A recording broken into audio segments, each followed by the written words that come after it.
Salam bahagia Bapak Ibu. Saya Ribur Tampu Bolon CPP PGP Angkatan 9. Dalam pendidikan yang memerdekakan, mengajak pendidik pentingnya menuntun anak dengan pemikiran Ki Hajar Dewantara. Pemikiran kita selama ini bahwa anak dalam pendidikan itu tujuan akhirnya adalah mendapatkan ijazah dengan nilai kognitif yang tinggi.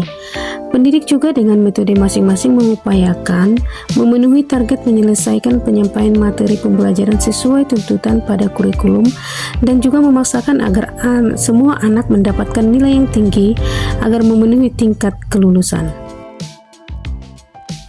Filosofi Ki Hajar Dewantara dalam pendidikan yang memerdekakan.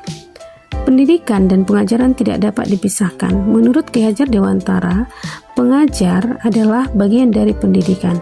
Pengajaran merupakan proses pendidikan dalam memberikan ilmu atau berfaedah untuk kecakapan hidup anak secara lahir dan batin. Sedangkan pendidikan memberi tuntunan terhadap segala kekuatan kodrat yang dimiliki anak agar ia mampu mencapai keselamatan dan kebahagiaan yang setinggi-tingginya, baik sebagai seorang manusia maupun sebagai anggota masyarakat.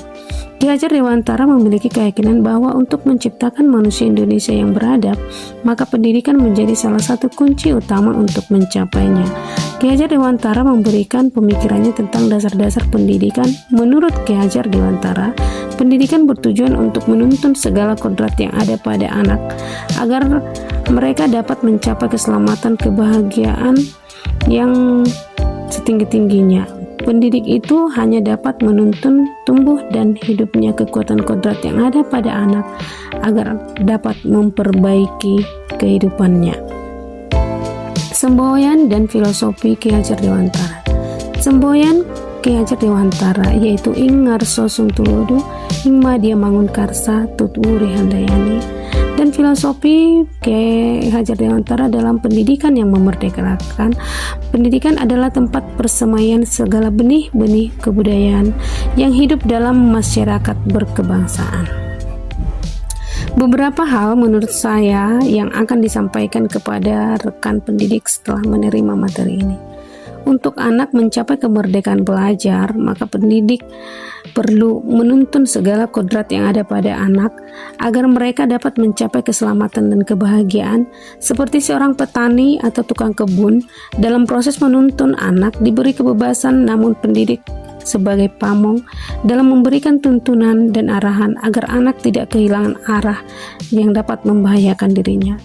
Dalam perubahan memandang dan melayani anak dengan rasa hormat, yaitu berpihak pada murid dengan memperkuat nilai kemanusiaan dan menghargai keberagaman, dan memerdekakan anak yang memiliki keunikan yang meraih kemandirian dan keunggulan masing-masing anak.